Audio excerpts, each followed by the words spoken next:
Raden Wijaya dan abdi-abdi setianya yang berjumlah 12 orang masuk ke dalam hutan. Para pengikut lalu bermusyawarah tentang cara menyelamatkan Raden Wijaya. Setelah dicapai kata sepakat, semua datang pada Raden Wijaya dan berkata, "Tuanku, kami semua berpendapat, bagaimanakah kesudahannya nanti kalau berkelana terus di dalam hutan? Kami berpendapat sebaiknya tuanku pergi ke Madura Timur. Tuanku pergi berlindung kepada Wiraraja karena dapat dipakai sebagai tempat pertolongan bagi tuanku.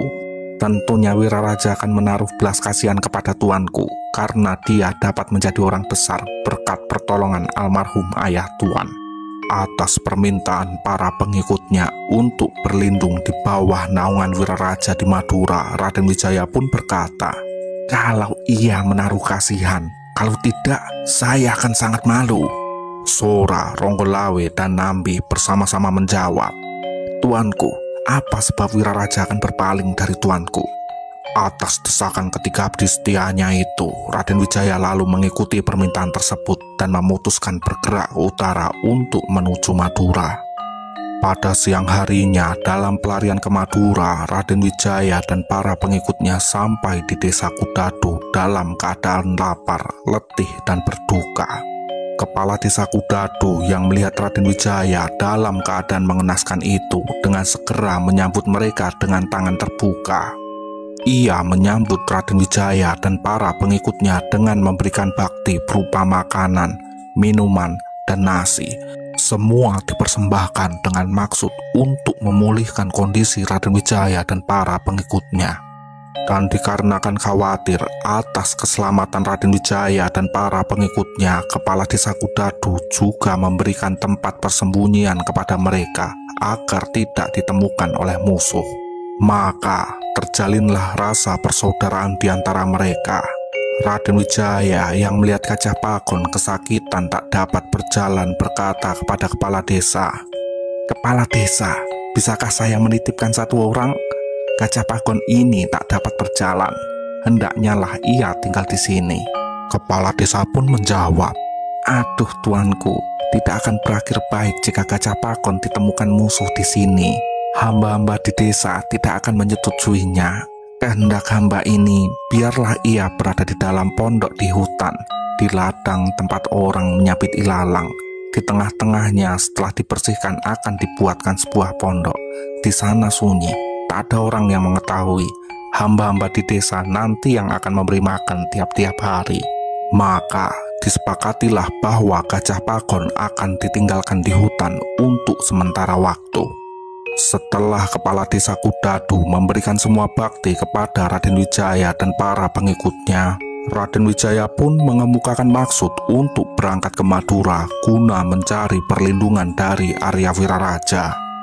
Setelah mendengar maksud dari Raden Wijaya, kepala desa Kudadu tidaklah takut atau mundur. Ia menawarkan diri untuk menemani mereka hingga ke Rembang, yang mana disetujui oleh Raden Wijaya. Maka berangkatlah mereka menuju Rembang dengan kepala desa Kudadu sebagai penunjuk jalan. Setibanya di Rembang, Raden Wijaya dan para pengikutnya lalu menyeberang ke utara. Dan turunlah ia di daerah perbatasan Sumenep dan bermalam di tengah-tengah sawah yang baru saja habis disikat pematangnya hingga tipis. Pagi harinya mereka melanjutkan perjalanan ke Sumenep, hingga tibalah mereka di balai desa dan memutuskan untuk beristirahat di sana. Sora yang melihat warga desa di sana menyuruh orang-orang itu untuk melihat jika saat ini Wiraraja ada di penghadapan bersama hamba-hambanya.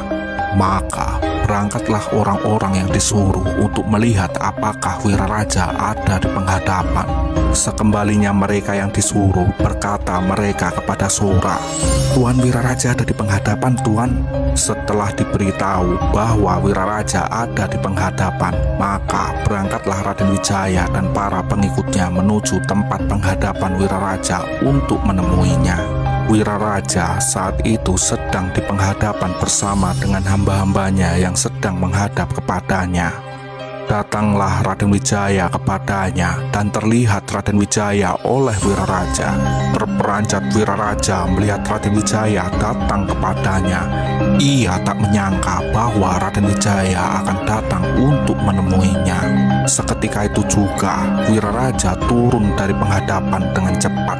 Lalu ia masuk ke dalam rumah tanpa berbasa-basi dan bubarlah yang menghadap di penghadapan. Terhenti hati Raden Wijaya yang melihat Wiraraja tak mau berbicara dengannya, bahkan hanya untuk bertemu pun ia tak sudi.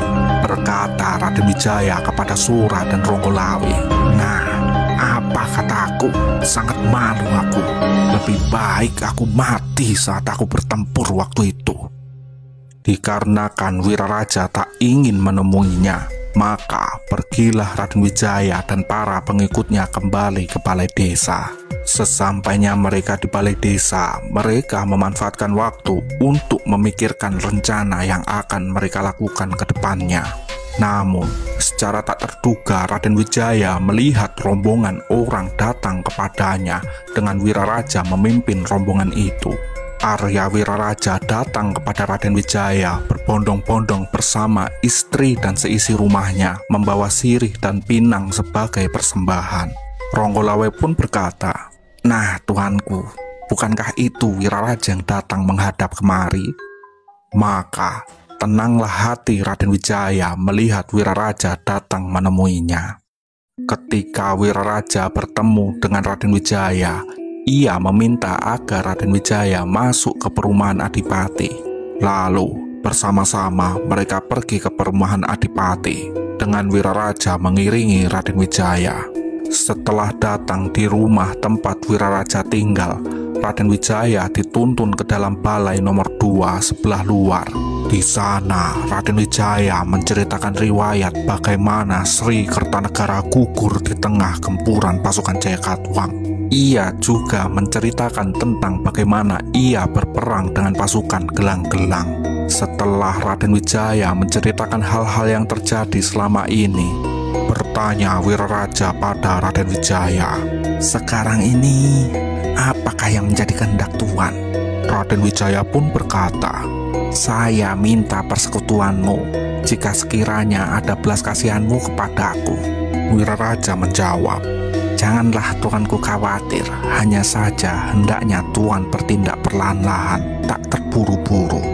Lalu Wiraraja mempersembahkan kain, sabuk, dan kain bawah, semua dibawa oleh istri-istrinya.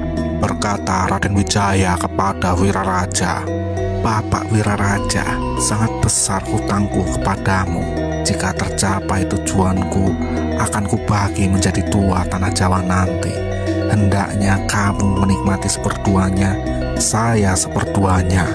Wiraraja pun berkata, "Bagaimana saja tuanku, asal tuanku dapat menjadi raja saja." Demikianlah janji Raden Wijaya kepada Wiraraja.